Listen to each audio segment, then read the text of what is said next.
1917 সনের বেলফার ঘোষণার পর 1945 সনে ইউএনও সংগঠন তৈরি করা হয়। এর উদ্দেশ্য ছিল যে যদি কোনো দেশের মধ্যে বিবাদ সৃষ্টি হয় তাহলে সেই ইউএনও সংগঠন দ্বারা তার মীমাংসা করে দেওয়া হবে।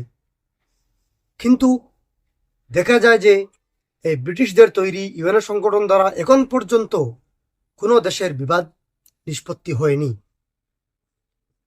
প্রথম বিশ্বযুদ্ধের পর ব্রিটিশরা পুরো মিডল ইস্ট দখল করে নেয় এবং সেই মিডল ইস্টকে দুইটি ভাগে ভাগ করে একটি ভাগ ফ্রান্সদেরকে দিয়ে দেয় এবং একটি ভাগ নিজের আয়ত্তে রেখে দেয়। তারা প্রথম বিশ্বযুদ্ধের পূর্বে তারা চুক্তি করেছিল আরব মুসলিমদের কাছে, যদি আমরা জয়ী হই তাহলে তোমাদেরকে অনেক এরিয়া তোমাদের আয়ত্তে করে দেব, তোমরা আমাদেরকে সাহায্য করো। অন্যদিকে ইহুদিদের সাথে গঠজোড় করেছিল, আবার অন্যদিকে ফ্রান্সদের সাথে মিত্রতা সৃষ্টি করেছিল। পরবর্তীতে যখন 1918 সনের পর তারা পুরো মিডল ইস্ট দখল করলো, তখন সেই ফিলিস্তিনকেও ব্রিটিশরা তাদের নিজের আয়ত্তে করে নেয় এবং সেই ফিলিস্তিন ব্রিটিশদের কবজার মধ্যে 1918 থেকে নিয়ে 1948 সন পর্যন্ত তাদের কাছে ছিল।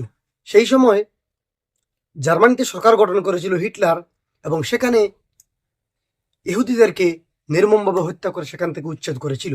তারা বিভিন্ন দেশের মধ্যে স্থানান্তরিত হয় এবং কিছু সংখ্যক ইহুদিরা ফিলিস্তিনে এসে সেখানে বসবাস শুরু করে এবং তারা তখন থেকে ফিলিস্তিনের মধ্যে তাদের দেশ তৈরি করার মুভমেন্ট শুরু করে দেয়।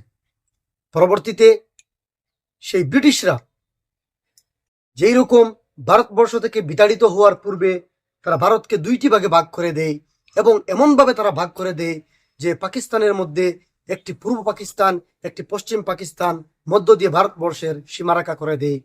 কারণ তারা জানে যে এখন আমরা চলে যাচ্ছি, কিন্তু পরবর্তীতে তাদের মধ্যে আবারও ঝগড়া বিবাদ লেগে থাকবে এবং সেই ঝগড়া বিবাদের ফলে আমরা অস্ত্রশস্ত্র বিক্রি করতে পারবো। তাদের সেই একই কাজ তারা ফিলিস্তিনের মধ্যে করলো। ইউএনও সংগঠন 1948 সনে দুইটি পৃথক রাষ্ট্র হিসাবে ঘোষণা করে, একটি ফিলিস্তিন এবং একটি ইসরায়েল। মুসলমানদেরকে 48% এরিয়া দেওয়া হয় এবং 44% ইহুদিদেরকে দেওয়া হয় এবং যে এরিয়া ছিল ইয়েরুসালাম অর্থাৎ জেরুজালিম, সেই জেরুজালিমের এরিয়া 8% ছিল, সেই এরিয়াকে ইউএনও সংগঠনের আন্ডারে রেখে দেয়। পরবর্তীতে 1948 সনে মুসলমানরা দেখলো যে আমাদের জায়গায় ফিলিস্তিনি এরিয়ার মধ্যেই ইহুদিদেরকে বাসস্থান করে দেওয়া হলো। তারা নিজের জমি আবারও পুনরায় পাবার উদ্দেশ্যে তারা যুদ্ধ করে এবং মুসলমানরা পরাজিত হয়, ইহুদিরা যুদ্ধে বিজয়ী হয়ে যায়। ফিলিস্তিনকে এমনভাবে তারা আলোক করে দেয়, ফিলিস্তিন এবং ইসরায়েল ফিলিস্তিনের একটি অংশ যেটাকে গাজা বলে অভিহিত করা হয়, অন্য একটি অংশ ওয়েস্ট ব্যাংক নামে জানা যায়, তার মধ্যবর্তী স্থানে আবার ইসরায়েলকে জায়গা দেওয়া হয়। ব্রিটিশরা জানে যে পরবর্তীতে এখানে আবারও যুদ্ধ হবে, তাদের উদ্দেশ্য এখানে মীমাংসা নয়।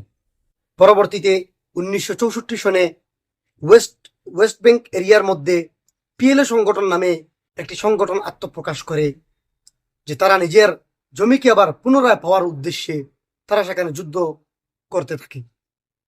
কিন্তু সেই ইউএসএ দেশ এদেরকে সন্ত্রাসবাদী বলে আখ্যা দেয়। 1966 সনে ইহুদিরা আবার সেখানে হামলা করে এবং ফিলিস্তিনের উপর আক্রমণ করে। তখন যে গাজা যে এরিয়া ছিল সেই এরিয়া ইজিপ্ট অর্থাৎ মিশরের নেতৃত্বাধীন ছিল, সেই এরিয়াকে তারা নিজের কবজায় করে নেয়। কিন্তু পরবর্তীতে 1979 সনে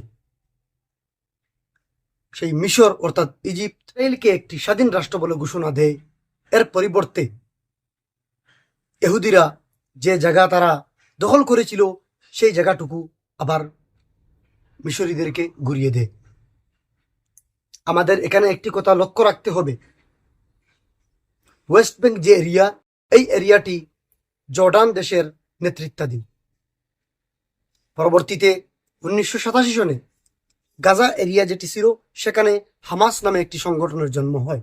সংগঠন জন্মের মূল কারণ ছিল যে এই ফিলিস্তিন দেশ পুরো আমাদের জায়গায় তোমাদের দেশ বানিয়ে দেওয়া হলো। নিজের দেশকে পাওয়ার জন্য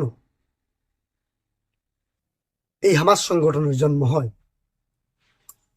কিন্তু যখন 1994 সালে সেখানে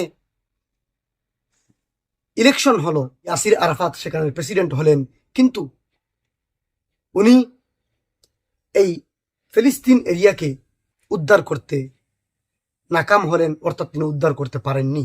পরবর্তীতে 2006 সনে আবার ইলেকশন হয়, সেখানে হামাস সংগঠন জয়ী হয় এবং তারা তখন থেকেই প্রতিনিয়ত সেই চেষ্টা চালিয়ে যাচ্ছে নিজের জমি আবার পুনরুদ্ধারের জন্য।